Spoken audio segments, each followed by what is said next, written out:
নমস্কার বন্ধুরা, welcome to অনন্যাস Bong kitchen.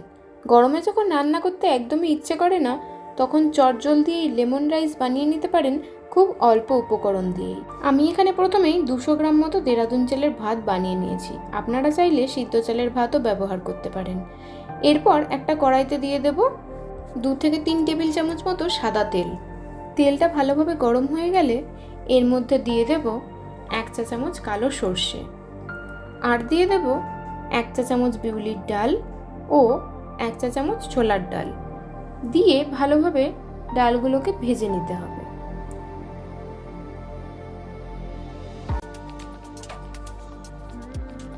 ডালগুলো ভালোভাবে ভাজা হয়ে গেলে এর মধ্যে দিয়ে দেব 1 টেবিল চামচ গ্রেট করে নেওয়া আদা বা আদা বাটা।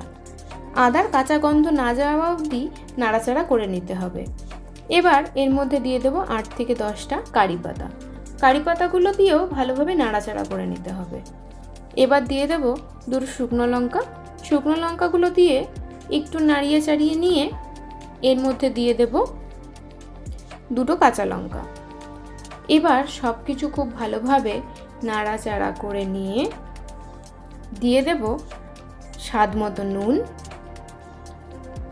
1 চা চামচ হলুদ গুঁড়ো, আর দিয়ে দেব 1 মুঠো বাদাম, বা বাদামটা আপনারা আপনাদের স্বাদ মতো কম বেশিও করে নিতে পারেন। এবার সব কিছুকে খুব ভালোভাবে নাড়াচাড়া করে নিয়ে এর মধ্যে দিয়ে দেব আগে থেকে বানিয়ে নেওয়া দেরাদুন রাইসের ভাতটা।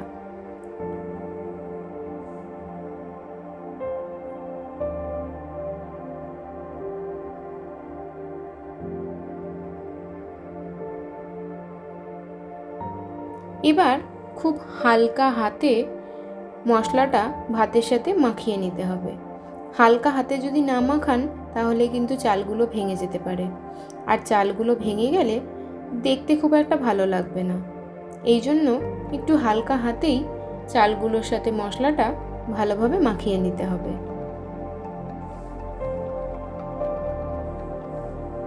এবার গ্যাসের ফ্লেমটা বন্ধ করে একটা গোটা লেবুর রস আমরা দিয়ে দেব।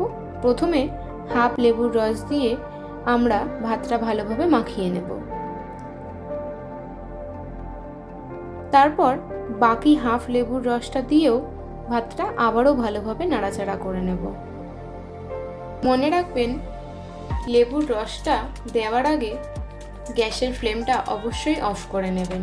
গ্যাসের ফ্লেম যদি অফ না করেন তাহলে কিন্তু রাইসের মধ্যে অল্প তেতো ভাব লাগতে পারে। এবার সব কিছু ভালোভাবে নাড়াচাড়া করে নেওয়ার পরে সার্ভ করুন একদম ঝরঝরে লেমন রাইস। আজকের রেসিপিটি কেমন লাগলো অবশ্যই আমাকে কমেন্টে জানাবেন, আর ভালো লেগে থাকলে এরকমভাবে একবার বানিয়ে দেখতে পারেন। আশা করি ভালো লাগবে। চ্যানেলটাকে সাবস্ক্রাইব করার অনুরোধ রইল, আর পাশে থাকা বেল আইকনটি অবশ্যই প্রেস করে দেবেন। তাতে আমি নতুন কোনো রেসিপি দিলে আপনাদের কাছে নোটিফিকেশনটা পৌঁছিয়ে যাবে। আজকে এই পর্যন্তই। ধন্যবাদ।